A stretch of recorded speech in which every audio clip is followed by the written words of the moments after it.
Hi guys, मैं शुक्ला। चलिए शुरू करते हैं।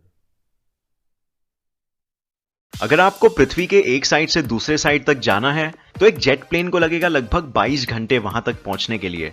बट क्या ये हमारे लिए एक लॉन्ग कट नहीं हो जाएगा? क्यों ना हम अगर एक सुरंग बना सके जो पृथ्वी के एक भाग से डायरेक्टली उसके ऑपोजिट वाले भाग तक हमें पहुंचा सके, हम उस जगह तक और भी जल्दी पहुंच पाएंगे। तो चलिए सोचते हैं, अगर हम एक सुरंग बना भी सके जो धरती के बीच से गुजरेगा तो क्या होगा। तो इसके लिए हमें दो सिचुएशंस के बारे में सोचना पड़ेगा। एक सिचुएशन होगा जिसमें हम धरती के बीच से सुरंग बनाते हैं। अब सोचिए, अगर हम इस सुरंग में नीचे कूद गए तो क्या हो सकता है? तो जवाब ये है कि आप धरती के दूसरी तरफ शायद कभी पहुंच ही नहीं पाओगे। और इसके पीछे रीजन है द कोरियोलिस इफेक्ट। आपने नोटिस किया होगा, अगर आप मेरी गो राउंड्स में बॉल के साथ कभी खेले होगे बचपन में, बॉल कैसे अजीब तरीके से टर्न हो जाता था एक तरफ से दूसरी तरफ फेंकने में। इस इफेक्ट को कहते हैं द कोरियोलिस इफेक्ट। तो अभी अर्थ के बारे में सोचते हैं। अर्थ अपनी एक्सिस पे कॉन्स्टेंटली घूम रहा है वेस्ट से ईस्ट 1670 किलोमीटर पर आवर की स्पीड में। और जैसे हम और गहराई में जाते हैं तो अर्थ के पार्टिकल्स वहां भी कॉन्स्टेंटली घूम रहे हैं दिन में एक बार, बट थोड़ी स्लो स्पीड में, क्योंकि उनके पास अंदर उतना एरिया नहीं है कवर करने के लिए। तो अगर हमने एक सुरंग बना लिया और उसमें हम कूद गए तो सिर्फ कुछ टाइम में ही हम ईस्ट की तरफ बढ़ने लगेंगे हमारे आसपास के पृथ्वी के चट्टानों से तेज। तो सिर्फ कुछ किलोमीटर्स ही नीचे पहुंचने के बाद हम पृथ्वी के पूरब दिशा के चट्टानों से टकरा जाएंगे। और ये इफेक्ट पहले टेस्ट भी किया गया है। दुनिया के सबसे बड़े फ्रेश वाटर लेक सुपीरियर के पास में कुछ माइनर्स ने 1.5 किलोमीटर के गड्ढे में तोप के गोले नीचे फेंके थे, बट वो गोले नीचे तक कभी पहुंच ही नहीं पाए। बट अब सोचते हैं दूसरे सिचुएशन के बारे में। क्या होगा अगर हमने एक सुरंग बनाया अर्थ के एक पोल से दूसरे पोल तक, जहां कोरियोलिस इफेक्ट नहीं हो पाएगा? तो क्योंकि पृथ्वी के बीच का भाग, जिसे कहते हैं कोर, मैस में ज्यादा कॉन्सेंट्रेटेड है, तो उसकी ग्रेविटी आपको नीचे जरूर खींचेगी पहले के कुछ 3000 किलोमीटर्स तक। और जिस फोर्स से वो नीचे खींचेगी वो सेम अर्थ की ग्रेविटी का कांस्टेंट फोर्स 9.8 मीटर्स पर सेकेंड स्क्वायर रहेगा। तो इसका मतलब हम नीचे गिरेंगे लगभग 8 किलोमीटर प्रति सेकंड की स्पीड में, और पृथ्वी के कोर तक पहुंचने में हमें सिर्फ 13 मिनट लगेंगे। इस एरिया को कहते हैं दी आउटर कोर, जहां ग्रेविटी का पुल सबसे स्ट्रॉन्गेस्ट होगा।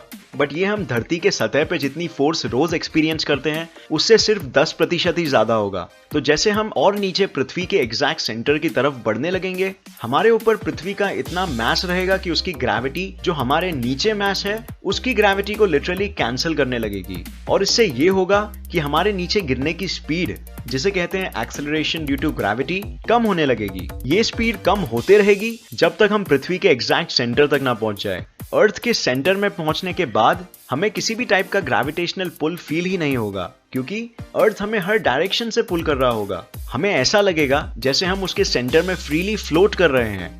बट क्योंकि हम फिर भी एक मोमेंटम से चार्ज्ड होंगे, तो हम लगभग 10 किलोमीटर प्रति सेकंड की स्पीड से फिर भी नीचे गिर रहे होंगे। और एक बार हम सेंटर को पास कर दिए तो पूरा प्रोसेस रिवर्स हो जाएगा और हम धीरे धीरे स्लो होने लग जाएंगे। पहले थोड़े कम स्लो, और जैसे और नीचे जाते रहेंगे उतना ज्यादा स्लो होते जाएंगे जब तक हम पृथ्वी के दूसरे साइड तक नहीं पहुंच जाए। और अगर कोई भी टाइप का एक्सटर्नल फोर्स नहीं है या हमें बाहर धरती पे नहीं आना है, तो हम फॉरएवर ऐसे ही ऊपर नीचे चक्कर काट सकते हैं। तो ये होगा बेसिकली अगर हम पृथ्वी के एक तरफ से दूसरे तरफ की सुरंग में कूद जाए तो। लेकिन ये रियलिटी में पॉसिबल नहीं है, और ये हम सब जानते हैं। अब तक की सबसे गहरी खुदाई की गई है इन रशिया, जिसका नाम है Kola super deep bore hole. लेकिन ये सिर्फ 12 किलोमीटर ही गहरा है। इतनी गहराई में ही काम स्टॉप करना पड़ गया था, क्योंकि टेम्परेचर्स बहुत हाई अराउंड 180 डिग्री सेल्सियस होने लग गए थे।